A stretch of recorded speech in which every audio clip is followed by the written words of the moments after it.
లూకాసు వార్త మొదటి అధ్యాయము 68, 75 వచనాలు. పెద్ద పారాగ్రాఫ్. నేనే మూలవాక్యం కాబట్టి చదువుతున్నాను, చిత్తగించండి.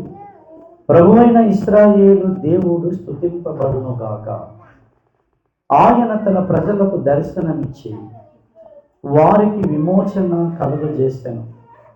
తన సేవకుడైన దావీదు వంశమునందు మన కొరకు రక్షణ శృంగమును, అనగా మన శత్రువుల నుండి మనలను ద్వేషించు వారందరి చేతి నుండి తప్పించి రక్షణ కలుగజేసెను. చిన్న మాట ప్రార్థన చేసుకుందాం. ప్రేమ కలిగిన మా ప్రియమైన పరలోకపు తండ్రి, నీకు వందనాలు చెల్లిస్తున్నా. నీ పునరుద్ధాన దినమందు మమ్మల్ని అందరినీ కూడా నాయన ప్రభు బల్లకు ముందుగా వ్యక్తిగతముగాను, కుటుంబపరముగాను, సంఘపరముగాను, సమాజపరముగాను నీ వాక్యము ద్వారా మమ్మలను సిద్ధపరచండి.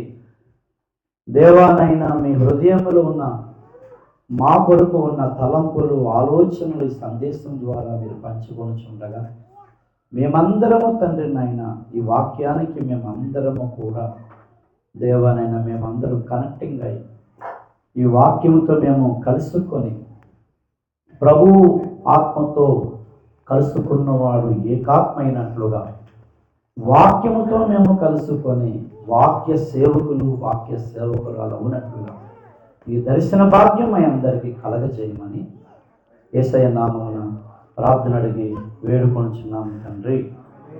ఆమేన్. హల్లెలూయా. దినములు దగ్గర పెడుతున్నాయి.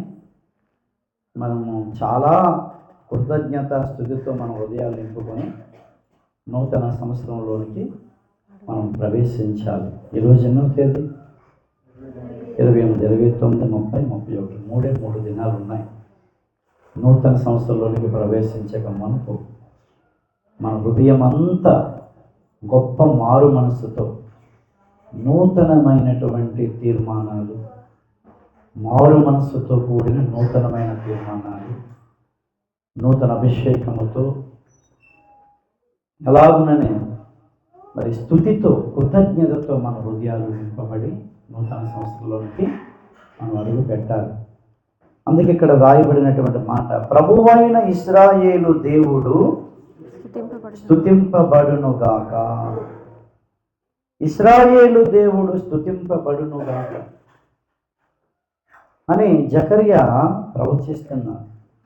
ఇజ్రాయేలు దేవుడు అంటే ఎవరు? ఇజ్రాయేలు దేవుడితోనూ మనుషులతోనూ పోరాడి గెలిచిన వాడే ఇజ్రాయేలు. అంటే నూతన నిబంధన ఇజ్రాయేలులైన మనము, మన ద్వారా దేవుడికి మహిమ, మన ద్వారా దేవుడికి ఘనత, ప్రభావాలు కలగాలని దేవుడు మనల్ని సృజించాడు. దేవుడు మనలను సృజించడానికి కారణాలలో ఒక కారణం ఆయనకి మహిమ, మహాత్యము, ఆధిపత్యము, అధికారము మనం లేకపోయినా కలుగుతుంది. దేవదూతలు ఆరాధించకపోయినా, మనం ఆరాధించకపోయినా, యుగములకు పూర్వము, యుగములకు తర్వాత కూడా ఆయనకి మహిమ ఉంటుంది, మహాత్యం ఉంటుంది, ఆధిపత్యము, అధికారం ఉంటుందని యోధా రాసిన పత్రికలో ఆఖరి వచనంలో రాయబడి ఉంటుంది. మనం స్తుతిస్తే మనకు మంచిది, ఆయనకు కాదు. హల్లెలూయా. యెహోవాను స్తుతించుట మంచిది. ఎవరికి? మనకి ముందు మంచిది. ఆయన స్తుతించిన, ఆరాధించిన, కొనియాడిన, స్తుతించకపోయినా, ఆరాధించకపోయినా ఆయన దేవుడే. ఆయన మహిమ, ఆయన మహాత్యము, ఆయన ఆధిపత్యము యుగ యుగములు అలాగే ఉంటుంది. హల్లెలూయా. ఆయన స్తుతించడం వల్ల మనకు మంచిది. స్తుతించాలంటే మనం ఇజ్రాయేలు కావాలి. ఇజ్రాయేలు ఉన్నటువంటి గుణముల, వ్యక్తిత్వాలలో అద్భుతమైనటువంటి ఒక వ్యక్తిత్వం ఏంటంటే దేవునితోనూ మనుషులతోనూ ఏం చేశాడు? పోరాడి గెలిచాడు. పోరాటము ద్వారా గెలిచాడు. దేవుడితో పోరాటం ఏంటి పాస్టర్?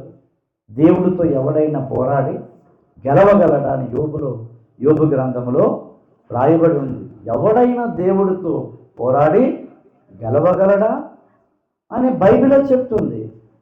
దేవునితో పోరాటం అంటే అబ్రహాముతో దేవుడు చేసిన వాగ్దానాలు, అబ్రహాము నుంచి ఇస్సాకుతో దేవుడు చేసిన వాగ్దానాలు, అలాగే ఆ ఇద్దరు వాగ్దానాలు తాత తండ్రి గారితో దేవుడు చేసిన వాగ్దానాలు, మరి యాకోబు కూడా రావాలి కాబట్టి ఆ వాగ్దానాలు కొరకు పోరాటమే దేవునితో పోరాడుట. హల్లెలూయా. అంతేగాని ఏదో నాకు అది కావాలి, ఇది కావాలి, ఉద్యోగం కావాలి, ప్రమోషన్ కావాలి, పెళ్ళి కావాలి, ఇల్లు కావాలి, ఈ పోరాటాలు కాదు ఇవన్నీ కూడా. అబ్రహాముతో నువ్వే వాగ్దానం చేస్తావు, ఇస్సాకుతో ఏ వాగ్దానం చేసావో ఆ వాగ్దానం నా జీవితంలో నెరవేర్చాలి. అలా నీవు నన్ను ఆశీర్వదిస్తేనే తప్ప నేను నిన్ను విడిచిపెట్టాను. అందుకే ఆ పాట పాడుకున్నా, నేను నిన్ను ఎన్నడు విడువను ఎడబాయము. హల్లెలూయా. కాబట్టి మనము కూడా ఓపిరి గారికి దేవుడిచ్చినటువంటి వాగ్దానాలు ఉన్నాయి. ఓపిరి గారు సంఘంలోకి వస్తే కుదరదు, బోర్డు పెట్టుకుంటే కుదరదు, మాకు ఓపిరి మినిస్ట్రీస్ అంటే చెప్పుకుంటే లాభం లేదు, అక్కడ అగాపే సంఘం అంటే లాభం లేదు. దేవుడు ఓపిరి గారికి ఏ వాగ్దానాలు ఇచ్చాడో ఆ వాగ్దానాల కొరకు ఎవరైతే ప్రార్థనలోనూ ఉపవాసాల్లోనూ సువార్తలోనూ పోరాడుతూ ఉంటారో దేవుడు వారిని ఏం చేస్తాడు, యాకోబులాగా ఆశీర్వదించి ఇశ్రాయేలుగా మారుస్తాడు. అటువంటి వారి స్థుతి కూడా దేవునికి మహిమ కలుగజేస్తుంది. హల్లెలూయా.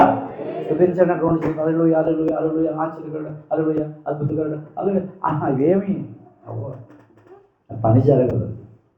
నువ్వు ఎంత బాగా స్తుతించు, ఆరాధించు, ఘనపరచు, స్లాబ్ కూడా దాటదు.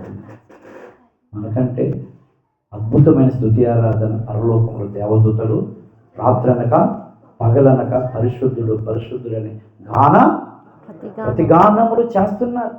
మన స్తుతి వాళ్ళ స్తుతి కంటే, మన కృతజ్ఞత వాళ్ళ కృతజ్ఞత కంటే, మన ఆరాధన వాళ్ళ ఆరాధన కంటే మించినదై ఉండాలి.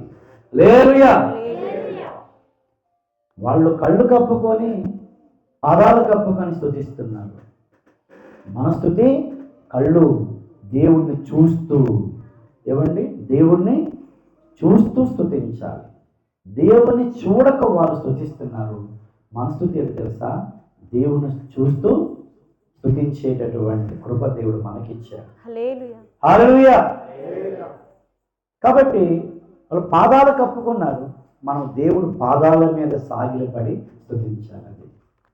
వాళ్ళు ఏం చేస్తారు, పాదాలు కప్పుకున్నారు అన్నమాట. మనం ఏం చేయాలి, జ్ఞానులు ఏం చేస్తారు, సాగిలపడి నమస్కరించినట్టుగా మన ప్రాణాత్మ శరీరాలతోనే, మన ప్రాణము, మన శరీరము, మన ఆత్మ ఇదంతా ఒక మట్టి. నువ్వే మహిమ కలిగిన వాడు, మహిమ కలిగిన వాడు నువ్వు ఒక్కడవే ప్రభువా. నా శరీరము, నా ప్రాణము, నాకు మట్టి మట్టి కాబట్టి మట్టి మీద సాగిలపడి నమస్కరించి జ్ఞానులు ఏం చేశారు, ఆ బాలయేసుని ఆరాధించారు. హల్లెలూయా. అలాంటి వ్యక్తిత్వము, అలాంటి మనసు మనకు ఉండాలి. దేవుడితో పోరాడాడు యాకోబు. తర్వాత అన్న యాసావుతో కూడా ఏం చేశాడు, పోరాడాడు. అన్నతో ఏం పోరాటం, అన్న కొట్టేస్తాడు, చంపేస్తాడు, ఏదో కాదు. అన్నతో పోరాటము జ్యేష్ఠత్వపు హక్కు కొరకు. ఈ రెండు పోరాటాలు ఎవరికైతే ఉంటాయో నిత్యము, వారి స్థుతి ద్వారా దేవుడికి మహిమ ఉంటుంది. వారి స్థుతి దేవదూతల స్థుతి కంటే మించినదై ఉంటుంది. హల్లెలూయా. జ్యేష్ఠత్వపు హక్కు కొరకు పోరాడండి. జ్యేష్ఠత్వపు హక్కులోకి వచ్చి పోయినోడు ఉన్నారు. అర్థమైందండి. కయీను జ్యేష్ఠుడే, ఎవరికి వచ్చింది హక్కు, హేబేలుకు వచ్చింది. ఇస్మాయేలు ముందు పుట్టిస్తాడు, కానీ ఎవరికి వచ్చింది, ఇస్సాకుకు వచ్చింది. యాసావు ముందు పుట్టిస్తాడు, యాకోబుకు వచ్చింది. అలాగే దావీదు అన్నలందరూ ముందు పుట్టిస్తారు, పురోమని 7. అలాగే యోసేపు అన్నలందరూ ముందు పుట్టిస్తారు, ఎవరికి వచ్చింది, యోసేపుకి, దావీదుకు వచ్చింది. అలాగా అగాపే సంఘానికి ముందు వచ్చేవి వెనకాల వచ్చేవి కాదు. వచ్చిన ప్రతి ఒక్కరిలో కూడా ఒక మంట ఉండాలి. నేను ఎలాగైనా సరే జ్యేష్ఠుడు కావాలి, జ్యేష్ఠుల సంఘములో నేను ఉండాలి. హల్లెలూయా. ఉంది కదా అక్కడ హెబ్రీ రాసిన పత్రికలో ఏ సంఘం? జ్యేష్ఠుల సంఘమునకు పిలువబడ్డాము. ఎప్పటికైనా సరే జ్యేష్ఠుడి కొరకు పోటీ ఉండాలి.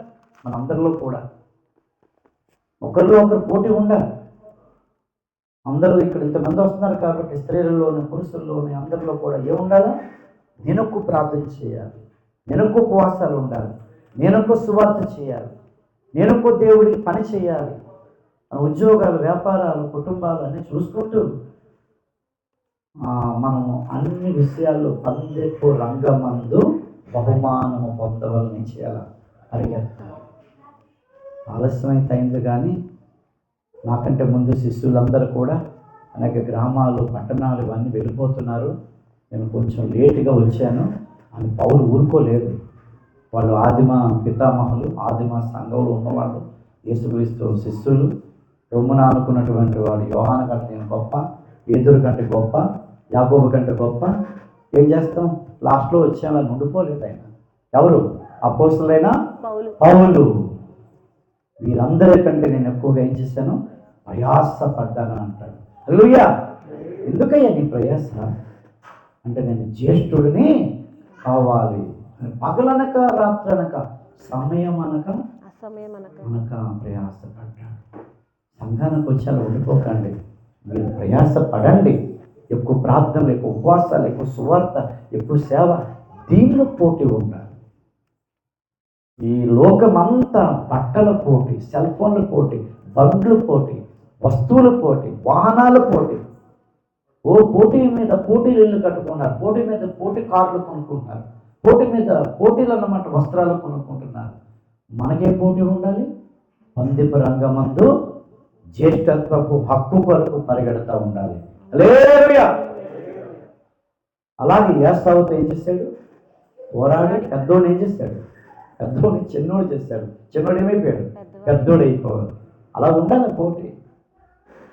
రెండోది ఏ పోటీ? ఎవరితో పోటీ చేయాలి? దేవునితో పోరాడాలి. ఎందుకొరకు?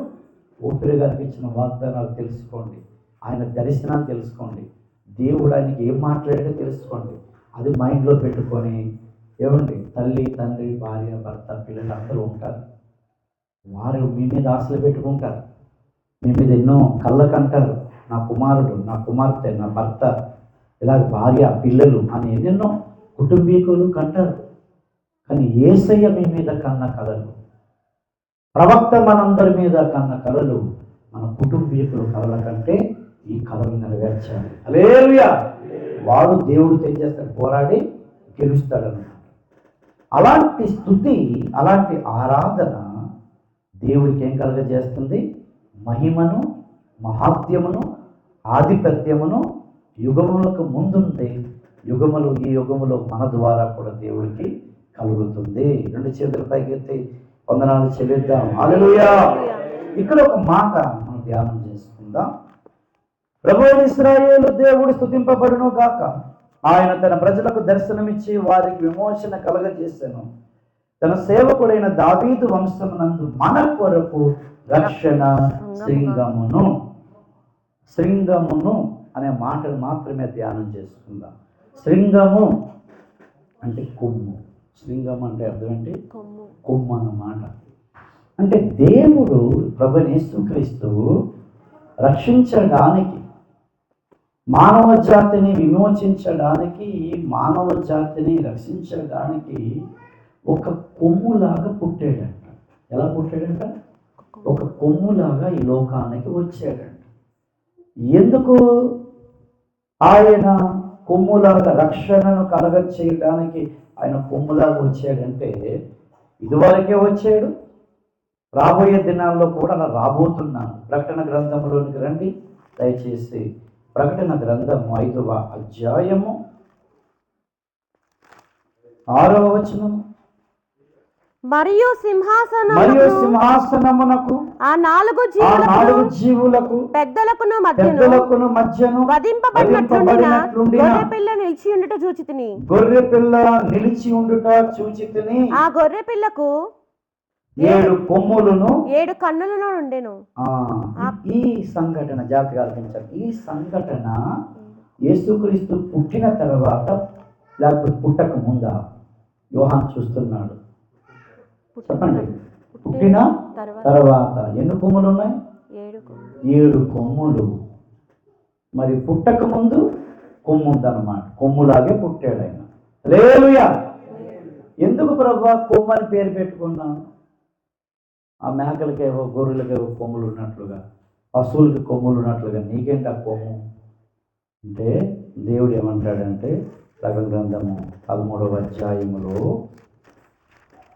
1వ వచనం, మరియు 10 కొమ్ములను 7 తలలను గల ఒక క్రూర మృగము సముద్రంలో నుండి పైకి వచ్చుట ఇదిగో రాబోతున్నటువంటిది 7 కొమ్ములు కలిగిన గొర్రె పిల్లను యోహాను చూశాడు.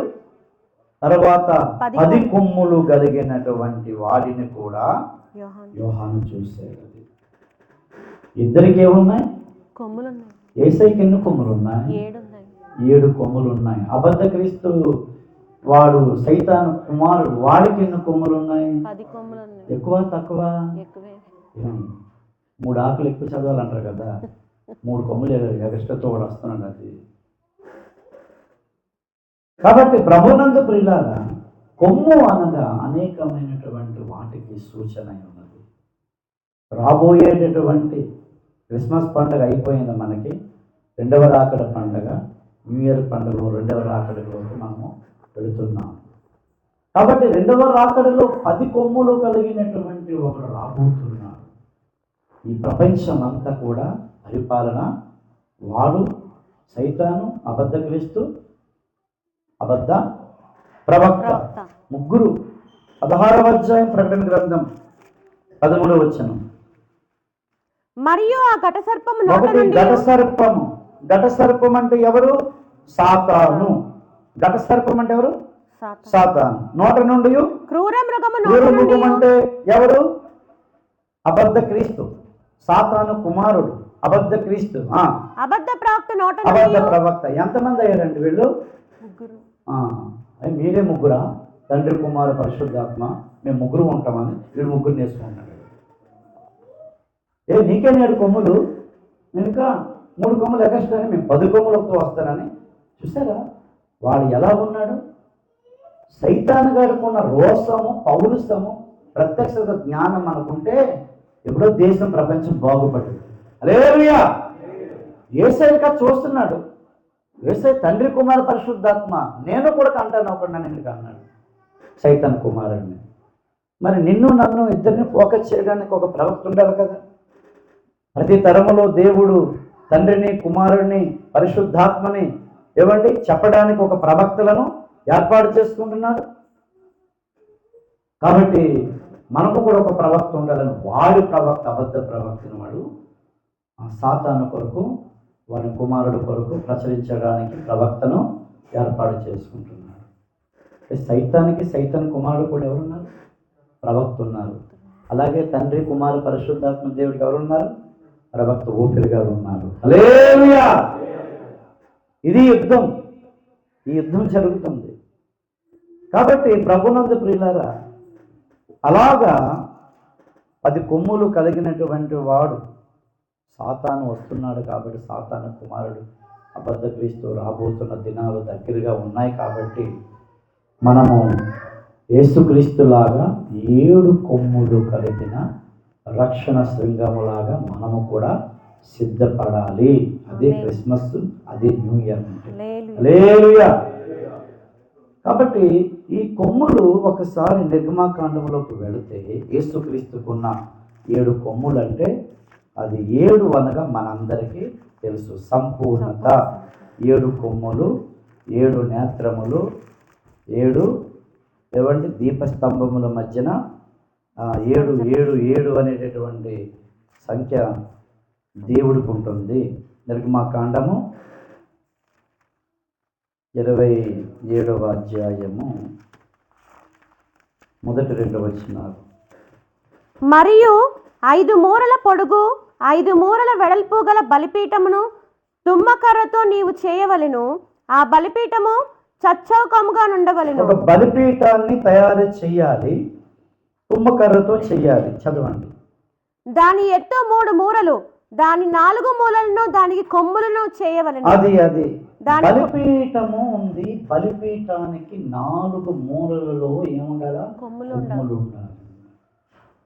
బలిపీఠం అంటే ఎవరు? మనందరికీ తెలుసు. ప్రత్యక్ష గుడారములో ఉన్న 7 ఉపకరణాలు యేసయ్యే. బలిపీఠం యేసయ్యే, ఇత్తడి గంగాళము వాక్యము యేసయ్యే. ఏమండి? తర్వాత పరిశుద్ధ స్థలములు సన్నిధి రొట్టెల వల్ల ప్రభు శరీరము ప్రభు రక్తం యేసయ్యే. తర్వాత దీప వృక్షము కూడా ఈ వాక్యమే నా పాదములకు అది యేసయ్యే. ధూప వేదిక అది కూడా యేసయ్యే. కరుణాపీఠము, మందస్థము, ఇవన్నీ 7 ఉపకరణాలు యేసయ్యలో ఉన్నటువంటి 7 వ్యక్తిత్వాలు.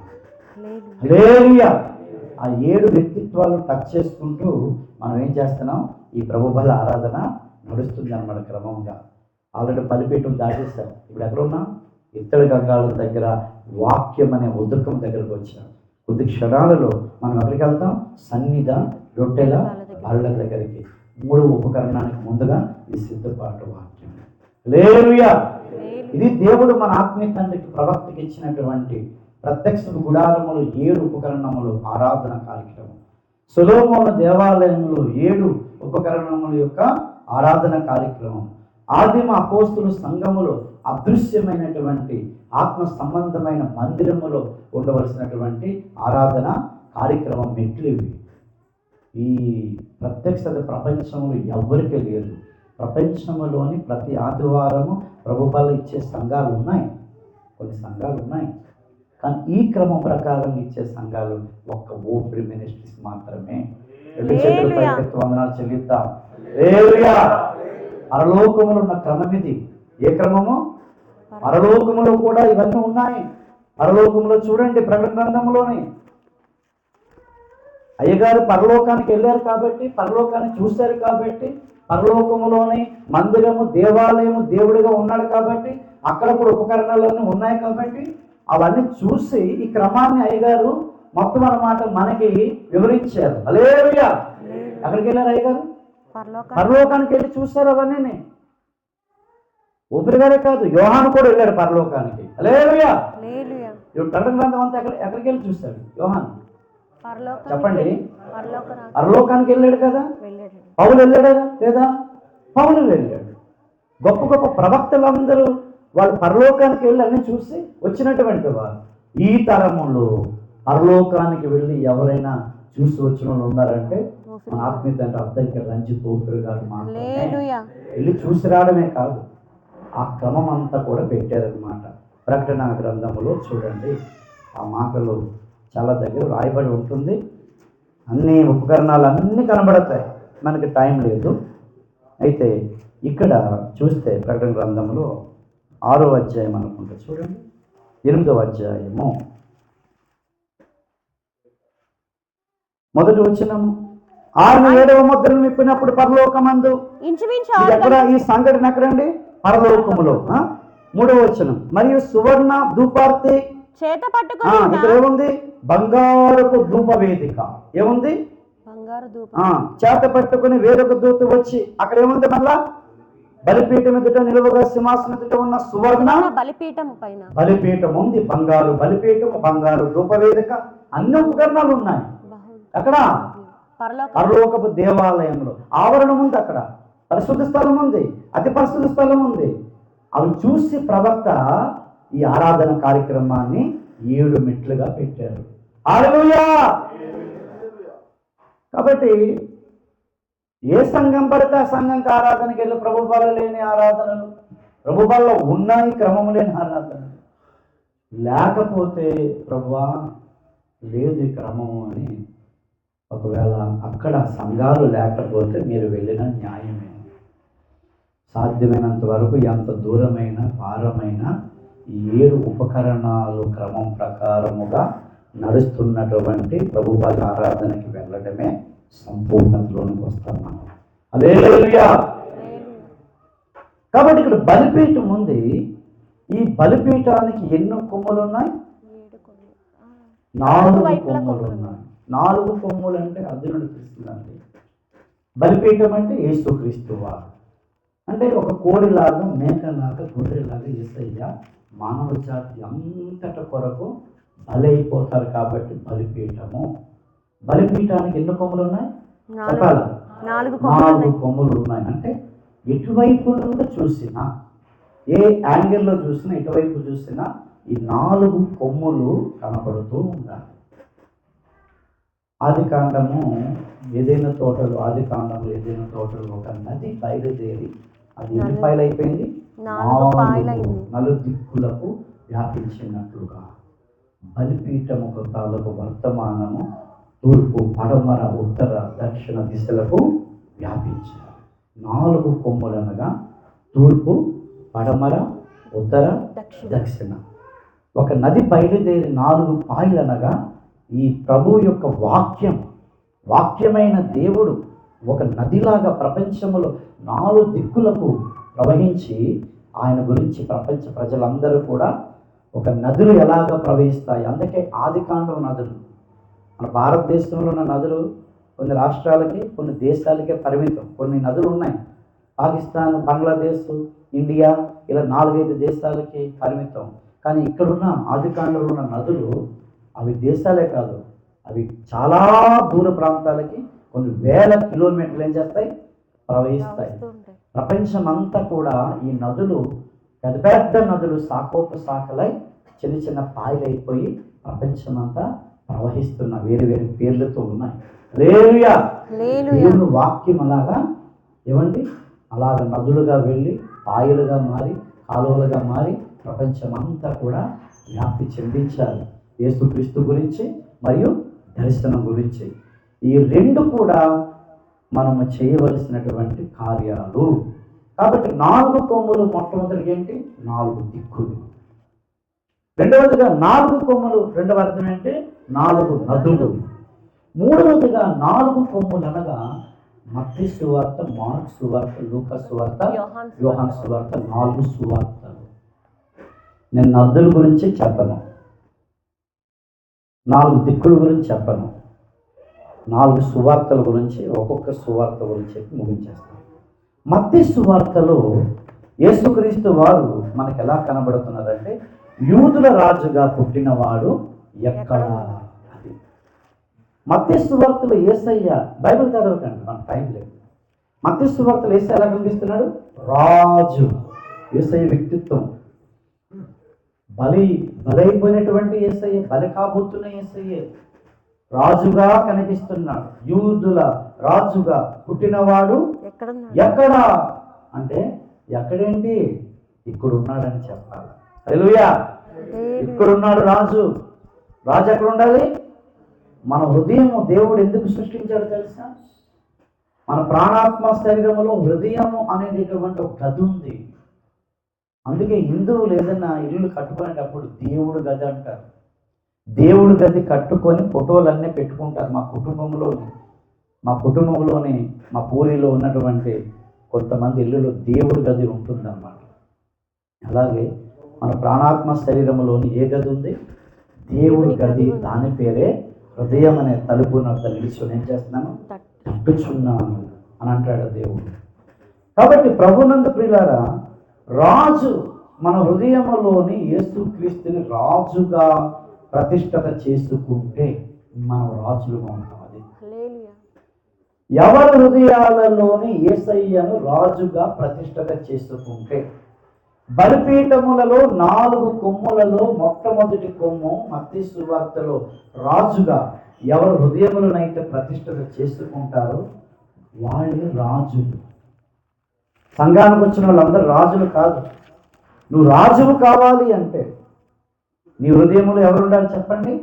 యేసుక్రీస్తుని మీ హృదయంలో రాజుగా ఏం చేయాలి? ప్రతిష్ఠత చేసుకోవాలి. అంటే రాజు అంటే ఆయన అధికారం, ఆయన చిత్తం. ప్రజలకు నచ్చినా నచ్చకపోయినా, ఇష్టమున్నా ఇష్టం లేకపోయినా రాజు పరిపాలన అందరూ ఒప్పుకోవలసిందే. అలాగే దేవుడు నీ పట్ల ఉన్న చిత్తం సంకల్పానికి మనం ఏం చేయాలి? దేవుడికి లోబడి మన హృదయాన్ని, మన బ్రతుకుని దేవుడికి ఏం చేయాలి? అప్పగించుకోవాలి. నీ ప్లాన్స్ కాదు ఇక్కడ. నీ ప్లాన్స్ వేసుకో. ప్రభువా ఇలాగ అనుకుంటున్నాను, ఇలా చేద్దాం నా కొరకు, నా భార్య కొరకు, నా పిల్లల కొరకు ఇలా చేద్దాం అనుకుంటున్నాను, ఇలా చదివిద్దాం అనుకుంటున్నాను, ఇలా ఉద్యోగాలు ఇలా సేవ చేద్దాం అనుకుంటున్నానని ప్రభు పాదాల చెంత పెట్టాలి. ప్రభుకి ఇష్టమైతే దాన్ని కొనసాగిస్తాడు, లేకపోతే ఆఫ్ చేస్తాడు. హల్లెలూయా. దేవుడికి చెప్పకుండా దేవుడికి నీ పట్ల అనేకమైన తలంపులు, ఆలోచనలు, ప్రణాళిక, సంకల్పం ఉంటే ఇంకా భార్య చెప్పాడు, భర్త చెప్పాడు, పిల్లలు చెప్పారు, తల్లిదండ్రులు చెప్పారు, గణి చెప్పారని దేవుడి దగ్గర దేవుడి చిత్తాన్ని తెలుసుకోకుండా వాళ్ళ మాటలు వీళ్ళ మాటలు నీ హృదయంలో వచ్చిన మాటలన్నీ పెట్టుకొని నువ్వు వెళ్ళావనుకోండి, ఆయన రాజుగా ఉండడు నీ హృదయంలో. కాబట్టి అందుకే హృదయాలు నేలే రారాజు యేసు అని ఒక పాట ఉంటుంది. ఒకటే, ఎవరి హృదయంలోని దేవుడు రాజుగా ప్రతిష్ఠత చేసుకుని దేవుడి చిత్తానికి అప్పగించుకుంటారు, నేను చెప్తున్నాను, వారి భూలోకంలో రాజులుగా బ్రతుకుతారు. హల్లెలూయా. ఇప్పుడు హేరోదు రాజు ఉన్నాడండి. యోహానేమో బట్టలు లేనివాడు, అడవులోని తేనె మిడతలు తింటూ ఒంటి చర్మం కప్పుకుంటూ ఆయన అడవులో ఏం చేశాడు? సేవ చేశాడు. హేరోదుకు లేని ఫాలోయింగ్, హేరోదు రాజు, యూదులందరికీ రాజు అయితే హేరోదుకు లేని ఫాలోయింగ్ ఎవరికి తెలుసా? యోహాను. యోహాను ఏం తింటున్నాడు? ఓడు సైన్యం ఉంది హేరోదుకి, కానీ హేరోదు రాజే కానీ హృదయంలో నేసే రాజుగా లేడు. కానీ బాప్తిసం ఇచ్చే యోహాను బికారే, ఇల్లు లేనోడు, తిండి లేనోడు, ఏమీ లేనోడు అరణ్యంలో తిరుగుతున్నాడు. ప్రజలు, ఇజ్రాయేల్ ప్రజలు అరణ్యములు యోహాను ఎక్కడ ఉంటే అక్కడికి వెళ్ళిపోతున్నారు. యేసుక్రీస్తు వారు ఒకసారి అడిగారు, మీరు ఎక్కడికి వెళ్తున్నారు? మేము యోహాను చూడడానికి అరణ్యములోకి వెళుతున్నాం. ఆయన ఎవరో తెలుసా అని అంటాడు యేసయ్య. హల్లెలూయా. యేసుక్రీస్తు వారు ఉన్న దినాల్లో కూడా యోహానుకి ఏం జరిగింది?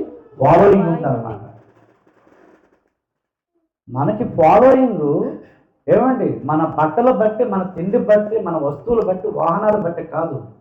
నీ హృదయంలో రాజుగా ప్రతిష్ఠ చేసుకొని ఆ రాజు పరిపాలన చేస్తే నీకు తిండి బట్టలు ఉన్నా లేకపోయినా ఏమండి ఆ రాజుని బట్టి ఫాలోయింగ్ ఉంటుంది అందరికీ కూడా. హల్లెలూయా.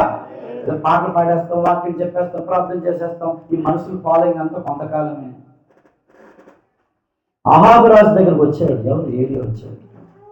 అహాబు రాజు మందిరంలోకి వచ్చి ఏమన్నాడంటే, ఎవరిని సన్నిధిని నేను నిలబడి ఉన్నానో తెలుస్తా అంటున్నాడు. అహాబు రాజు గడగడలాడిపోయాడు. రాజులను సామాన్యమైనటువంటి వారు, మనకంటే బీదవారు, తిండి లేనటువంటి వారు రాజులు ఏం చేశారండి? సేక్ చేసేసారు. ఎవరున్నారు వాళ్ళ హృదయంలో? చెప్పండి. రాజులనే సేక్ చేసేటట్లుగా, రాజులే భయపడిపోయేటట్లుగా, రాజులే బలహీనమైపోయేటట్లుగా ఏమండి ఏలియా చేశాడు, యోహాను చేశాడు. హల్లెలూయా. కొరింథీ రాసిన పత్రికలో ఒక మాట ఉంటుంది, ఈ గడియ వరకు మాకు తిండి లేదు, ఏమంటే నీళ్లు లేవు, బట్టలు లేవు, పిడిగుద్దులు తినుచున్నాము అని పౌలు చెప్తూ, పౌలు ఏమంటాడు తెలుసా?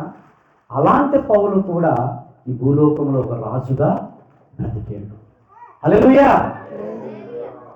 కాబట్టి మన దృష్టి బట్టల మీద, వస్తువుల మీద, వాహనాల మీద, ఇల్లు మీద, ఏదో దాని మీద పెట్టకండి.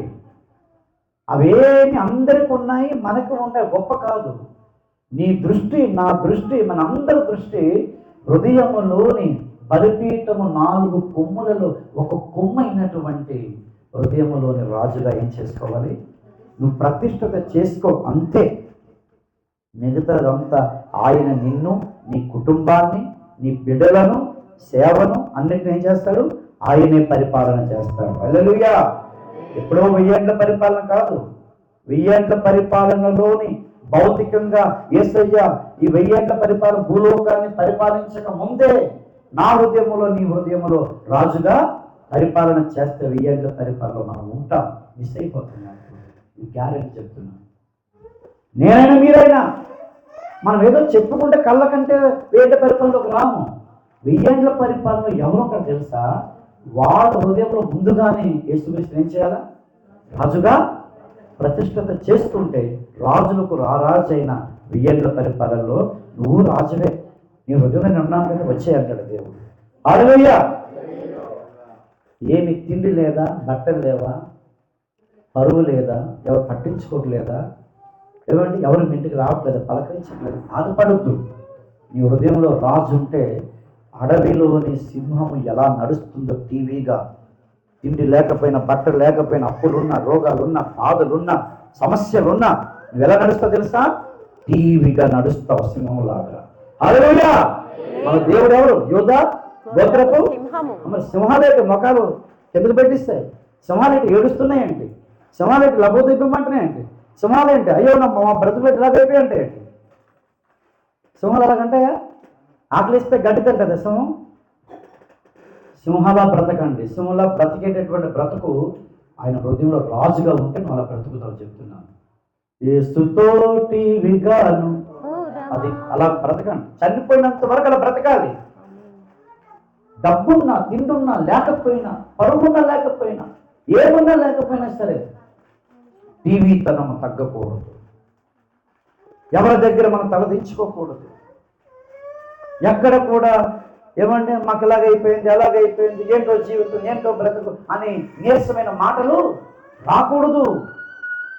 సింహంలాగా కుటుంబంలోని, సమాజంలోని, సంఘములోని, అడవులలో అనేక జంతువులున్న సింహం ఎలా నడుస్తుందో అలాగ యూదా గోత్రపు కుమారులుగా, కుమార్తెలుగా నడుద్దాం. హల్లెలూయా. రెండవదిగా మార్క్స్ వార్త, మత్తయి తర్వాత మార్క్స్ వార్తలోని యేసుక్రీస్తు వారు ఎలా కనబడుతున్నారు తెలుసా? పరిచారకుడిగా కనబడుతున్నారు. ఎలాగా? పరిచారకుడు యేసయ్య. మార్క్స్ వార్త ఇది బలిపీఠంలో ఎన్నో కొమ్మిది చెప్పాలి, ఎన్నో కొమ్మిది, రెండవ కొమ్ము. కాబట్టి మార్క్స్ వార్తలో యేసుక్రీస్తు వారు పరిచారకులుగా కనిపిస్తున్నారు. మనుష్య కుమారుడు పరిచర్య చేయించుకోవడానికి కాదు కానీ పరిచర్య చేయడానికి అని చెప్పి, పరిచర్య అంటే ఏంటి? ఇప్పుడు దీని కొరకు మాట చదవాలి, ఒక్క మాట చదవాల్సిందే. అసలు పరిచర్య అంటే పాటల, ప్రార్థనల, ఉపవాసాల, సువార్త, సంఘాలు కట్టడమా, సేవకులు తయారు చేయడమా? ఇవన్నీ పరిచర్యలో భాగమే. కానీ ఇన్ని చేసిన అసలైన పరిచర్య ఏంటి తెలుసా? ఈ మార్క్స్ వర్క్లో ఇది ఉండాలి అందరిలో కూడా. ఇది లేకపోతే నువ్వు ఎంతమంది సేవకులు చేసినా, ఎన్ని సంఘాలు కట్టినా, నువ్వు ఎన్ని రాష్ట్రాలు, దేశాలు తిరిగినా, ఆహా ఓహో అని అందరిచే కనిపించుకున్నా ఈ అనుభవం లేకపోతే వ్యర్థమైపోతుంది. మార్క్స్ వార్త 10వ అధ్యాయము 45వ వచనం. మనుష్య కుమారుడు పరిచారము చేయించుకుంటూ రాలేదు కానీ పరిచారము చేయుటకును అనేకులకు అది పరిచారము చేయడం అంటే అర్థం ఏంటో తెలిసిందండి? అనేకులకు ప్రతిగా విమోచన క్రయధనముగా తన ప్రాణం ఇచ్చుటకు వచ్చినను. పరిచర్య అంటే అర్థం తెలుసా?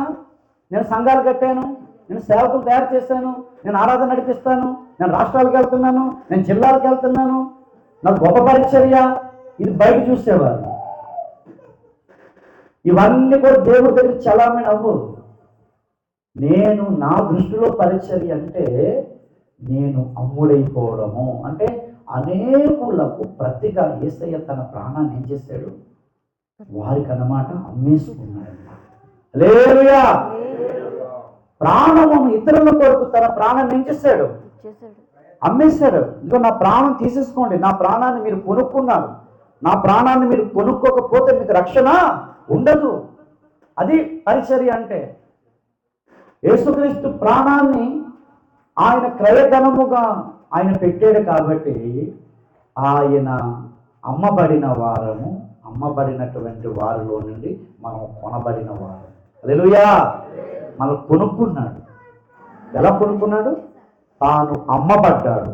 ఎన్ని నాణ్యాలకి చెప్పండి? ఇస్కరియోతు యోధ అమ్మాడు లేదా? యేసుని అమ్మాడు లేదా? నువ్వెవడు నన్ను అమ్మడానికి అని అన్నాడా?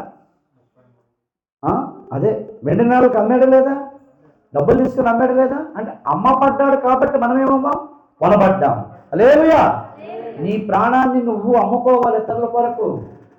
నా ప్రాణమా తినుము, తాగుము, సుఖించము, పొద్దున్న టిఫిన్ ఏంటి, మధ్యాహ్నం భోజనం ఏంటి, రాత్రి భోజనం ఏంటి, డ్రెస్సింగ్లు ఏంటి, ఇవన్నీ తప్పు అని అంటలేదు నేను.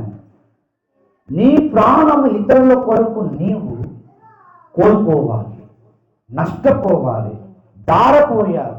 అది పరిచర్య అంటే. హల్లెలూయా. నువ్వు నీ ప్రాణాన్ని ఎంత దారపోస్తావో, ఎంత అమ్ముకుంటావో, ఎంత కోల్పోతావో, ఎంత నష్టపోతావో, అప్పుడు కొంతమంది నీ ద్వారా రక్షణ పొందుకుంటారు. అది యేసుక్రీస్తులో ఉన్నటువంటి, మార్క్స్ సువార్తలో ఉన్నటువంటి వ్యక్తిత్వము. మీకు అర్థమైపోయి ఉంటుంది. ఏమండి, మన ప్రాణాన్ని సుఖపెట్టుకోవడం కాదు, మన ప్రాణాన్ని సంతోషపెట్టుకోవడం కాదు, మన ప్రాణాన్ని ఉల్లసింపజేసుకోవడం కాదు. ప్రాణం ఏం చేయాలా చెప్పాలి, దారబోయాలి, నష్టపోవాలి. కాబట్టి ఆ రీతిగా బలిపీఠంలో రెండవ కొమ్ముగా మనం ఉండాలి. మూడవదిగా లూకా సువార్త, అక్కడ దేవుడు ఎలా కనిపిస్తున్నాడంటే మనుష్య కుమారుడుగా కనిపిస్తున్నాడు. ఎలా కనిపిస్తున్నాడు? మూడవ కొమ్ము ఏంటి? మనుష్య కుమారుడుగా కనిపిస్తున్నాడు. మనుష్య కుమారుడు ఇక్కడ ఇక్కడ ఇక్కడ మన కష్టాలు, మన బాధలు, మన పెయిన్స్, మన దుఃఖాలు, మన వేదన అంతా ఈ మనుష్య కుమారుడు అర్థం చేసుకుంటాడు. అది మనుష్య కుమారుడుగా ఈరోజు నువ్వు ఏ బాధపడుతున్నావు, ఏ దుఃఖం పడుతున్నావు, ఏ వేదన పడుతున్నావు, ఎవరితో చెప్పుకోలేక ఒంటరిగా కుమిలిపోతున్నావు, అవన్నీ నీకంటే ముందు యేసుక్రీస్తు వారు పడ్డారని నువ్వు గుర్తు చేసుకోవాలి. హల్లెలూయా. యేసు పడని బాధ ఏది కూడా ఈ ప్రపంచంలో లేదు. 850 కోట్ల మంది ఎన్ని రకాల బాధలు, వేదనలు, నిందలు, దుఃఖాలు పడుతున్నారు. అవన్నీ ఆల్రెడీ యేసయ్య పడ్డాడు. మనం ఫీల్ అయిపోవడం కాదు. ఏమండి, సంఘానికి వస్తున్నాం కానీ నా అంత బాధ అండి సంఘంలో ఎవరికి లేదు. ఇంకా ఎలా మాట్లాడతారంటే, వాళ్ళ మాటలు వింటే ఏమంటే అదోలా మాట్లాడుతూ ఉంటారు. ఇంకా వాళ్ళకు వచ్చిన కష్టాలంట, బాధలంట, శ్రమలంట, వర్ణింపలేనివి ఇంకెందుకు బైబిల్ గ్రంథం రాసాం కదా పుస్తకం. కదా మన మట్టుకు మనం ఫీల్ అవ్వకూడదు. చెప్పే విషయం తెలిసిందా, నేను ఈరోజు ఈ వేదన వచ్చింది కరెక్టే, ఈ దుఃఖం వచ్చింది, ఈ నష్టం వచ్చింది, గాయం వచ్చింది కరెక్టే, కానీ దీనికంటే ముందు ఇది ఎవరికి వచ్చింది? యేసయ్యకి వచ్చింది. ఆల్రెడీ యేసయ్య పడ్డాడు, నా యేసయ్య పడ్డాడు కాబట్టి నాకు వచ్చింది అనుకుంటే సగం బాధ నీకు, దుఃఖం మిగిలిపోతుంది. హల్లెలూయా. నాకు వచ్చింది, నాకు వచ్చింది, ఎవరికి రాలేదు, ఎవరికి రాలేదు, నాకే వచ్చింది అనుకున్నావు అనుకోండి, బాధ ఏమైపోతుంది? అది నువ్వు పెరగ తీసుకుంటావో తరగ తీసుకుంటావో నీలోనే ఉంది. హెబ్రీయులకు రాసిన పత్రిక చూడండి, ముగించేస్తాను. ఇంకా హెబ్రీయులకు రాసిన పత్రిక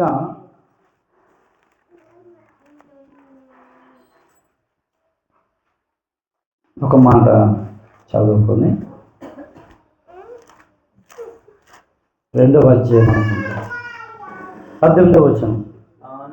తాను శోధింపబడి శ్రమ పొందెను గనుక ప్రభునందు ప్రియులారా, ముందు ఈయన ఏం చేయబడ్డాడు? శోధింపబడ్డాడు.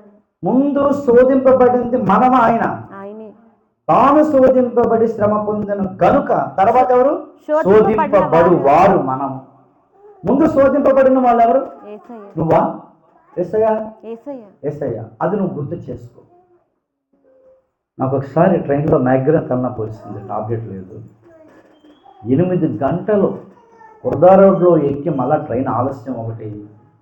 8 గంటలు విజయనగరం వచ్చిన దాకా ట్రైన్ కింద బుర్ర పెట్టేద్దాం అనిపించింది, దూకేద్దాం అనిపించింది. అంత తలనొప్పి వచ్చింది. కూర్చోలేను, అడుకోలేను, నిలబడిన తలనొప్పి, మైగ్రేన్. కిడ్నీ పెయిన్ కూడా నేను అనుభవించాను, కిడ్నీ స్టోన్స్ పెయిన్. ఇంకా అదైతే దొర్లేయడమే కింద. అంతకంటే మైగ్రేన్ హై పీక్లోకి వచ్చిందనమాట. అప్పుడు నేను అనుకుంటున్నాను, నేను ఎంత బాధపడుతున్నాను కదా, ఈ బాధ అంతా ఆల్రెడీ యేసయ్య పడ్డాడు కదా, యేసయ్య పడ్డాడు కదా, ఆయన శోధింపబడ్డాడు కదా, ఆయనకి బాధ తెలుసు కదా, ఆయనకి కూడా ప్రాణం గిజులాడుతూ గింజుకుంటూ ఉంటే ఆయనకి బాధ తెలుసు కదా, వేదన తెలుసు కదా, ఆయన ఏదో చేస్తాడులే అని ఆ పీక్ పాయింట్లో కూడా యేసుక్రీస్తు పడ్డాడు అనే మనసు తప్ప, ఏంటి ప్రభువా ఇలాగా సేవ చేస్తే, సువార్త చేస్తే, పరిచర్యకి వెళ్ళాలి కదా, ఏంటి ఇంతసేపు 2 గంటలు ఆయన నొప్పి, చనిపోవాలనిపిస్తుంది అనేటటువంటి తలంపులోనికి డిప్రెషన్లోకి నేను వెళ్ళలేదు చెప్తున్నాను. నాకు ఎవరు గుర్తొచ్చారు? యేసుక్రీస్తు వారు నాకంటే ముందు ఈ బాధ అంతా పడ్డారు. నువ్వు ప్రతి బాధ, ప్రతి వేదన, ప్రతి సమస్య నీకంటే ముందు ఎవరు పడ్డారు? నువ్వు అనుకుంటే నువ్వు చాలా ఫ్రీ అయిపోతావు. నువ్వు అనుకున్న వెంటనే నీ లోపల గొప్ప ప్రశాంతత, నెమ్మది వచ్చేస్తుంది. ఎక్కువ సమయం ఆ బాధ, దుఃఖం, వేదన నేను పట్టుకోదు, వదిలిపెట్టి వెళ్ళిపోతుంది. హల్లెలూయా! ఇది చిట్కా చెప్తున్నాను. నాకు అని అన్నావంటే అది ఎక్కువైపోతుంది. నీకు యేసయ్యకి వచ్చిన తర్వాత నాకు వచ్చింది అన్నావంటే అది ఏమైపోతుంది? తక్కువైపోతుంది. ఎక్కువ చేసుకోవాలనుకున్నా, తక్కువ చేసుకోవాలనుకున్నా ఎవరిలో ఉంది? మనలోనే ఉంది. కాబట్టి మనస్సు కుమారుడుగా చాలా కార్యక్రమాలు చేయడానికి వచ్చాడు మానవుడుగా.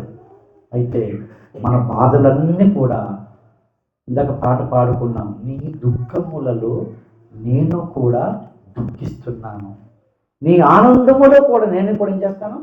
ఆనందిస్తాను. నువ్వే ఏడుస్తే పెట్టి నీకంటే ముందు నేను ఏడ్చాను తెలుసా అంటాడు యేసయ్య. శోధింపబడు వారందరికీ ఏం చేస్తున్నాడు? సహాయం చేస్తున్నాడు. ఎప్పుడు సాయం చేస్తాడు? నాకు వచ్చింది ఏడు నా కర్మ, చచ్చిపోయిన బాగుంది, ఇలా బుక్ అయిపోయాం, అలాగైపోయింది అని అంటే సాయం చేయడు. ఎప్పుడు సాయం చేస్తాడు చెప్పండి? ఈ బాధ వేదన అంతా ముందు నువ్వు పడ్డావు కదా ప్రభా, ఇప్పుడు నాకు వచ్చింది కదా, సహాయం చేయి అంటే చేస్తాడు ఆయన. హల్లెలూయా! ఆఖరిగా 4వ ముగించేస్తున్నాను. ఎన్నో సువార్తది? యోహాను సువార్త. ఆయన దేవుడు. ఆయన ఎవరండి? మీరు దైవములు అని దేవుడు చెప్పాడు. ఆయన దేవుడు కాబట్టి మనము కూడా దేవుడుగా, దైవములుగా మారాలి. అది యేసుక్రీస్తు వారు ఎందుకు పుట్టాల్సి వచ్చిందంటే ఆయన వాక్యమైన దేవుడు శరీరాన్ని ధరించుకున్నాడు. అది క్రిస్మస్. శరీరాన్ని ధరించుకున్న మనము వాక్యాన్ని ధరించుకోవడమే పరలోకపు క్రిస్మస్. హల్లెలూయా! వాక్యమైన దేవుడు శరీరాన్ని ధరించుకోవడం ఏ క్రిస్మస్? భూలోకపు క్రిస్మస్. శరీరముతో ఉన్న మనము వాక్యాన్ని ఏం చేయాలా? ధరించుకోగలిగితే అదే దైవములుగా మారిపోవాలి. అదే క్రిస్మస్, అది పరలోకపు క్రిస్మస్. ఇవి బలిపీఠానికి ఉన్నటువంటి ఎన్ని కొమ్ములు? 4 కొమ్ములు. మత్తయి సువార్తలో ఏ కొమ్మది? రాజు. మార్కు సువార్తలో ఏ కొమ్మది? పరిచారికుడు. లూకా సువార్తలో మనుష్య కుమారుడు. యోహాను సువార్తలో దేవుడు అన్నమాట. ఈ 4 వ్యక్తిత్వాలు మనలో ఉంటే 10 కొమ్ములు కలిగిన వాడు రాబోతున్నాడు. వాడితో మనం ఏం చేయగలము? పోరాడగలము, మంచి సైనికులుగా ఉండగలము. హల్లెలూయా! అయితే ఈ వ్యక్తిత్వాన్ని మనం పొందుకోవాలి. ఆఖరి ఒక మాట చెప్పి నేను ముగించాను. చాలా పెద్ద విషయాలు, 3 విషయాలు ఉన్నాయి. అన్నీ కట్ చేసుకుంటూ వచ్చేసాను అన్నమాట. ఇంకా 92వ కీర్తన 10వ వచనం ఆఖరి మాట.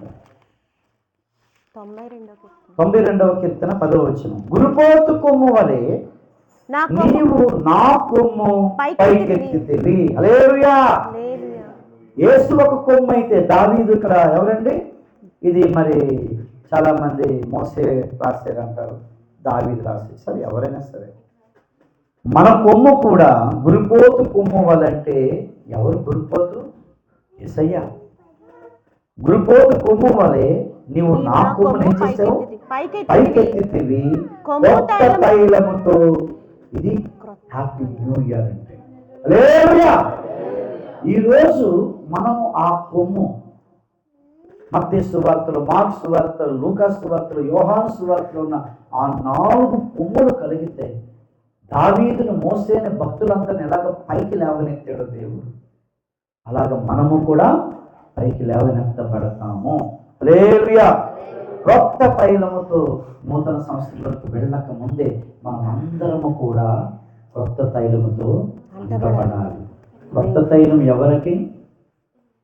4 కొమ్ములు వ్యక్తిత్వము కలిగిన ఒక కొమ్ముకి అభిషేకం ఇచ్చే. దిగిరా దిగిరా దిగిరా దిగిరా దిగండి. ఏం దిగొస్తాడు? చూస్తాడు నిన్ను. నువ్వు దిగిరమ్మంటున్నావు కరెక్టే, రాజుగా ఉన్నావా? నన్ను రాజుని చేస్తే దిగొస్తాను. పరిచారకుడిగా ఉంటే దిగొస్తాను నాలాగా. మనుష్య కుమారుడుగా నేను అలా ఉన్నాను, అలా ఉంటే దిగొస్తా. దైవములుగా మారడానికి ప్రయత్నం చేస్తేనే దిగొస్తా. దిగరా అభిషేకించి వరాలు ఇవ్వు అవి ఇవ్వంటే ఏం దిగొస్తాడైనా? వచ్చి మొట్టకేస్తాడు అడిగినందుకు. ఈ వ్యక్తిత్వం రాకుండా దిగొచ్చాడు అనుకోండి, ఆయన దిగరమ్మన రాడు. ఇక్కడ ఎవరి మీదకి దిగొస్తున్నాడు కొత్త తైలంతోనే? ఆల్రెడీ గురిపోతు కొమ్ము వలె నా కొమ్ము అన్నాడు. నా కొమ్ము అంటే అర్థం ఏంటి? ఈరోజు మనం మాట్లాడాలి. నా కొమ్ము పైకెత్తు ప్రభువా. హల్లెలూయా. అంటే పైకెత్తు ప్రభు అంటే నాలో ఈ 4 వ్యక్తిత్వాలను నువ్వు పైకెత్తు. నేను కనబడకూడదు. ఈ నలుగురుగా ఉన్న మీరు కనపడాలి. హల్లెలూయా. సైమలని నేను కనబడకూడదు. నాలో యేసుక్రీస్తు రారాజుగా కనబడాలి. నాలో యేసయ్య పరిచారకుడుగా కనబడాలి. నాలో యేసయ్య మనస్సు కుమారుడుగా కనబడాలి. నాలో యేసయ్య దైవముగా కనబడితే అప్పుడు దేవుడు నా కొమ్మని ఏం చేస్తాడు? పైకెత్తుతాడు. గురుపోతు తైలముతో, క్రొత్త తైలముతో మళ్ళీ ఏం చేస్తాడు? అభిషేకిస్తాడు. అలా క్రొత్త తైలంతో అభిషేకించబడమే ప్రతిరోజు న్యూ ఇయర్ మనకి. హల్లెలూయా. కొమ్ము క్రిస్మస్, కొత్త తైలము న్యూ ఇయర్. క్రిస్మస్ అయిపోయింది, న్యూ ఇయర్ వస్తుంది. కొమ్ములాగా ఏమండి అభిషేకం పొందుకొని నూతన సంవత్సరంలోనికి మనము అడుగు పెట్టి అనేకులకు రక్షణ శృంగముగా మనము తయారవుదాం. అటు దేవుడు మనకు దయచేయను గాక.